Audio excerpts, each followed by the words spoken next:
colorful lights，每个瞬间闪耀着我们存在。嗨，大家好，欢迎大家来到10分钟汉语 10 Minute Chinese kelas 10 menit bahasa Mandarin. Dan hari ini kita akan melanjutkan HSK 1 di bab ke-6 dengan judul 我会说汉语我会说汉语. Kita hari ini akan membahas 注释atau catatan yang perlu kita perhatikan di bab ini. Sebelumnya jangan lupa ya, tetap dukung kami dengan subscribe, like, dan komen. 注释 atau catatan pertama kita hari ini ada kata hui. Bila kata kerja bantu hui berada di depan kata kerja, maka hui memiliki arti kemampuan yang didapat lewat suatu proses pembelajaran.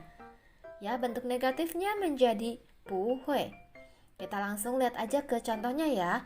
Di dalam tabel ada 3 kalimat. Saya akan bacakan dari kalimat yang pertama.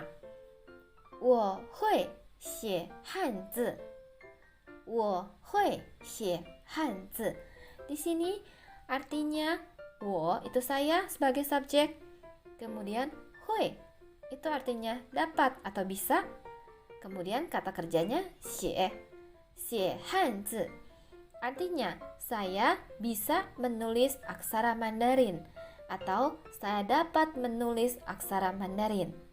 Jika ingin dibentuk menjadi kalimat negatif, menjadi 我不会写汉字我不会写汉字 yang artinya saya tidak bisa menulis aksara Mandarin.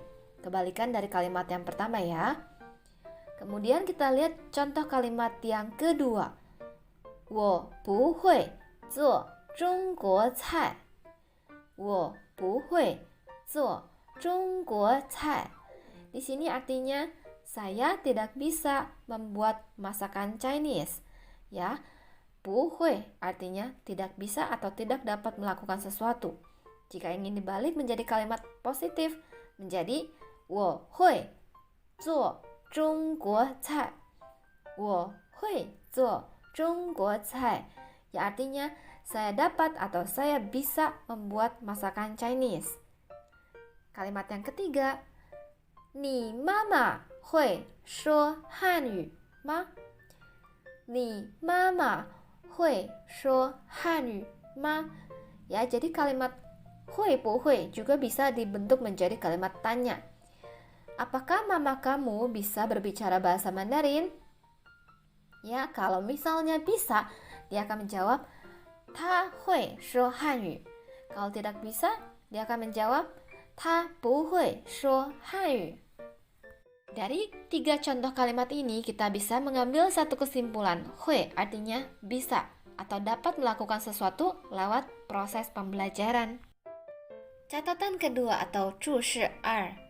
Di dalam bahasa Mandarin, tidak semua predikat itu pasti kata kerja. Ya, ada juga kalimat yang predikatnya kata sifat. Walaupun memang sebagian besar predikat itu kata kerja, tapi ada juga yang predikatnya kata sifat. Ya, seperti contoh di bawah ini kita akan lihat contoh-contoh kalimat dengan predikat kata sifat. Kata sifat bisa digunakan dalam struktur kalimat dengan pola subjek ditambah kata keterangan bertingkat ditambah kata sifat, menggambarkan sifat atau keadaan dari orang atau benda. Kata keterangan bertingkat yang biasa digunakan adalah hen. Struktur kalimat negatifnya menjadi subjek ditambah pu, kemudian ditambah kata sifat. Kita langsung lihat ke dalam contoh kalimat yang ada di tabel.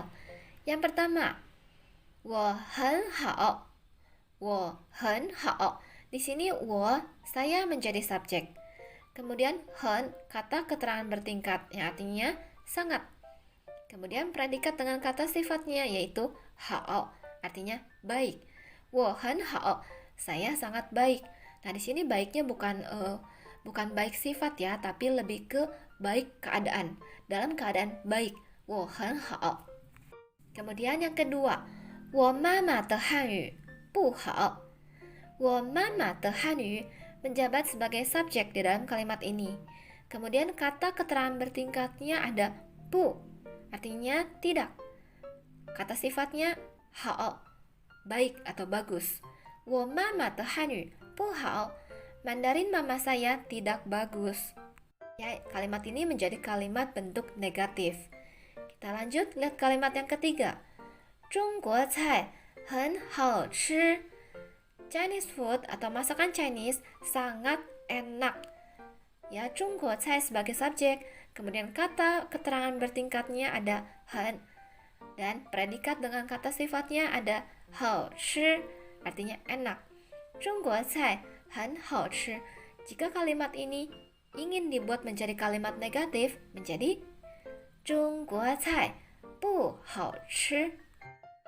Catatan ketiga atau 注释3, kata ganti interrogatif 怎么. Kata ganti interrogatif 怎么 diletakkan di depan kata kerja digunakan untuk menanyakan tingkah laku dari sebuah tindakan. Contohnya kita langsung lihat di kalimat yang pertama. 这个汉字怎么读? 这个汉字怎么读? Bagaimana cara membaca aksara Mandarin ini? 这个 artinya ini. 汉字 aksara Mandarin. 怎么 bagaimana? 读 baca. 这个汉字怎么读? Bagaimana cara membaca aksara Mandarin ini? Yang kedua, 你的汉语名字怎么写? 你的汉语名字怎么写? Bagaimana cara menulis nama Mandarin kamu?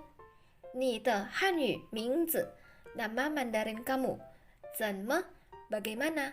写 menulis. Ya, 你的汉语名字怎么写?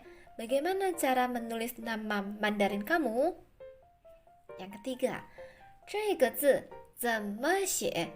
这个字怎么写? Artinya, bagaimana cara menulis huruf ini? 这个 artinya ini. 字 huruf, 怎么 bagaimana? 写 menulis. Nah, dari 3 contoh kalimat ini kita udah langsung tahu 怎么 di dalam bahasa Mandarin itu artinya bagaimana. Dan seperti di dalam bahasa Indonesia, bagaimana atau 怎么 di belakangnya itu biasanya kata kerja, karena dia menanyakan cara kerja atau tingkah laku dari sebuah tindakan. Sekian pembahasan kita hari ini di Haska 1 bab ke-6, dan tetap saksikan video pembahasan kita selanjutnya. Dan terima kasih atas dukungan dan perhatiannya. Kita ketemu lagi di video selanjutnya. 谢谢大家，拜拜。